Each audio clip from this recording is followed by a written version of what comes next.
ya, untuk sampai dengan bulan Agustus di tahun 2024 ini sudah terjadi kebakaran sampai berapa Bu kasus yang terjadi? Terima kasih. Jadi kalau melihat trennya Mbak ya, jadi untuk bulan Agustus ini, jadi dari bulan Januari sampai dengan Agustus, apalagi sekarang ini di musim kemarau, trennya ini naik ya, terutama yaitu untuk lahan-lahan yang kosong. Iya, begitu. Jadi apalagi sekarang ini puncak-puncaknya panas, jadi hampir setiap hari itu ada kebakaran. Hampir setiap hari itu selalu ada kebakaran alat-alat pada lahan-lahan kosong seperti itu. Jadi trennya seperti itu Pak. Jadi yang terjadi saat ini hampir setiap hari seperti yang disampaikan Ibu, satu hari sampai berapa kasus? Bisa sampai 3 kali dalam satu hari, ada 3 kasus juga. Dan itu kebanyakan lahan kosong karena lahan kosong. Kalau untuk konsleting listrik atau yang disebabkan karena kelalaian begitu? Kalau untuk konsleting listrik itu biasanya untuk yang terjadi di kawasan perumahan ya, itu hampir imbang juga dengan yang di alam-alam itu yang lahan kosong. Tapi untuk yang bulan ini itu terutama di musim kemarau ini paling banyak itu adalah yang lahan kosong. Kalau untuk yang konsleting listrik itu biasanya di kawasan perumahan itu disebabkan oleh yang pertama itu biasanya colokan. Nah itu biasanya itu yang colokan HP yang tidak diambil, yang bergelantungan, apalagi yang ada di kamar terus mendekati kasur. Nah itu yang sering terjadi menimbulkan kebakaran. Yang kedua mungkin itu juga terlalu banyak steker itu Pak, di kotak-kotak listrik itu biasanya ada ditumpukin, dicolokin lagi. Nah itu juga banyak menimbulkan korsleting listrik. Selain itu juga ada kabelnya itu mungkin kecil-kecil. Nah itu juga biasanya seperti yang terjadi selama ini seperti itu. Nah kita ke Pak dulu. Bapak, kalau peran dari BPBD sendiri begitu saya untuk pencegahan kebakaran sejauh ini seperti apa Pak? Mungkin bisa disampaikan kepada teman-teman. Iya, baik, terima kasih. Jadi kalau di BPBD Kota Surabaya ini untuk edukasi kepada masyarakat, ini yang awal kami ini selalu berkomunikasi juga dengan BMKG karena untuk memantau ini untuk dari klimatologi itu seperti apa. Jadi memang di bulan-bulan ini itu adalah puncak-puncaknya musim kemarau. Karena prediksi dari BMKG itu baru akhir Oktober atau awal November akan musim penghujan, memasuki musim penghujan. Jadi juga mewaspadai juga karena ada fenomena lanina juga yang akan berdampak di di Kota Surabaya secara umum. Nah, kami hal-hal ini yang kami edukasi ke masyarakat, termasuk juga bersama dengan BPKB, dengan dinas kebersihan dan penata masyarakat, terutama yang disampaikan Bu Riri tadi terkait dengan pengawasan lahan-lahan kosong dan himbau masyarakat untuk terutama tidak membakar sampah.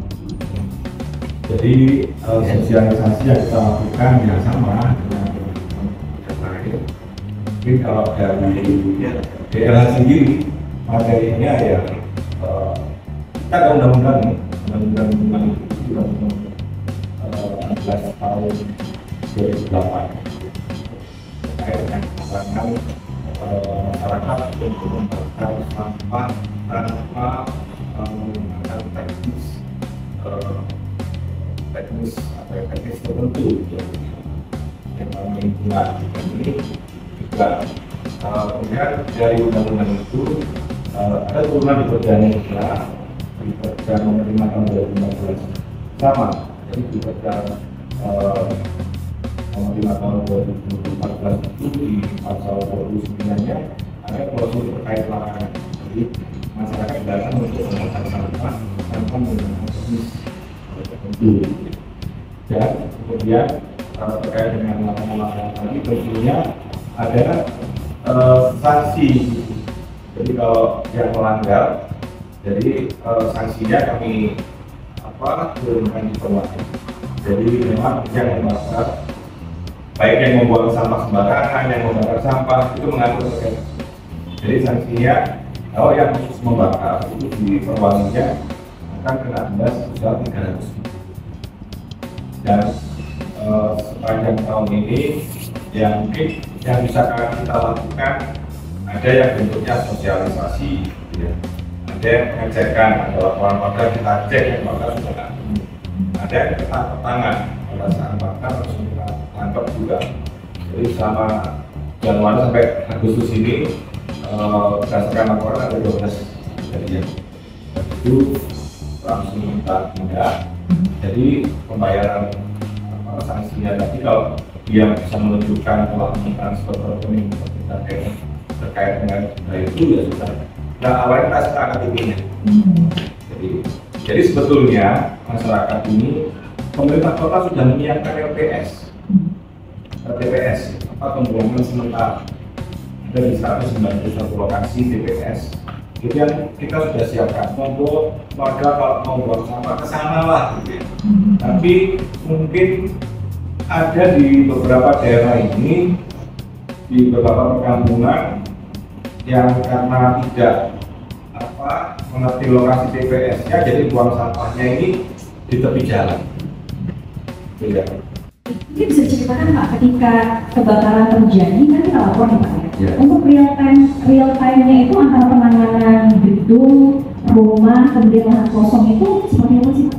Iya, DPKP Kota Surabaya sudah menetapkan respon kita di sini. Kalau ada info kebakaran, kita tidak bedakan itu rumah, gedung, atau alam-alam, atau sampah, respon dan kita tetap 7 menit.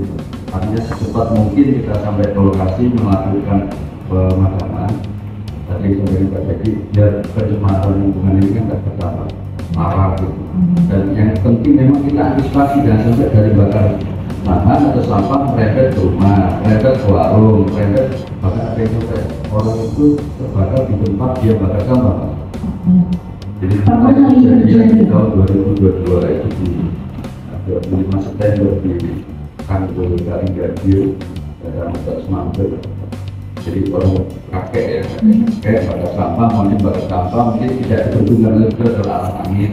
Kemudian rumput kering ini kan cepat merembet, apalagi dia yang bakar ini rumputnya ada gejala sakit gitu, sehingga kalau melarikan dari amukan angin atau asap harus ada sesigap yang masih muda. Jadi karena itulah konten kita harus cepat, kalau bisa sebelum 7 menit sampai itu kita lakukan. Untuk sosialisasi kita sudah menyampaikan kepada seluruh masyarakat Surabaya. Jadi kita selama ini kita mengundang di tiap kelurahan dengan perwakilan RW, bisa juga dengan RW itu mengajukan permohonan untuk dilakukan simulasi. Jadi nanti dari warga berkumpul di balai RW, kemudian kita buat simulasi apabila terjadi kebakaran.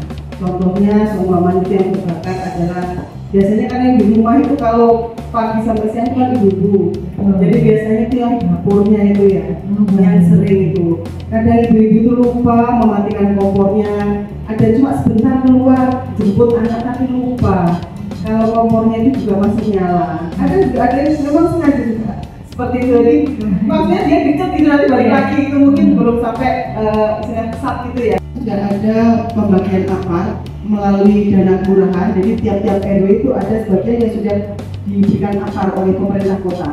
Jadi kita berikan contoh. Jadi bagaimana cara penggunaan apart apabila terjadi kebakaran seperti itu. Jadi kita simulasikan. Kebetulan alhamdulillah untuk Surabaya ini kita kemarin menjadi juara 2 untuk pilot project keluarga sehat tanggap tangguh bencana siaga kebakaran. Jadi alhamdulillah kita di sini ada salah satu kelurahan di Wonorejo itu menjadi salah satu pilot project yang ada di Surabaya. Ya, 112 itu digunakan untuk segalanya, begitu ya Pak ya? Jadi bukan hanya di kebakaran ya, semua permasalahan yang ada di Kota Surabaya ini penanganannya selalu bersinergi dengan OPD lain. Ini yang diarahkan oleh Bapak Wali Kota bahwa tidak ada dinas yang hebat, tidak ada dinas yang lemah. Setiap permasalahan harus kita selesaikan bersama. Jadi untuk mencegah terjadinya kebakaran di sini kemarau, jadi kita sampaikan untuk seluruh warga Surabaya, jadi jangan lupa selalu mematikan kompor apabila akan keluar rumah. Kemudian cabut semua steker apabila akan meninggalkan rumah, jangan tertumpuk-tumpuk stekernya. Kemudian selain itu juga jangan membakar sampah sembarangan, itu akan menimbulkan kebakaran yang luar biasa. Kelihatannya kecil, tapi itu kalau dilihat ini dampaknya luar biasa. Jangan lupa apabila terjadi kebakaran, meskipun hal kecil apapun, jangan lupa telepon 112. Baik, terima kasih.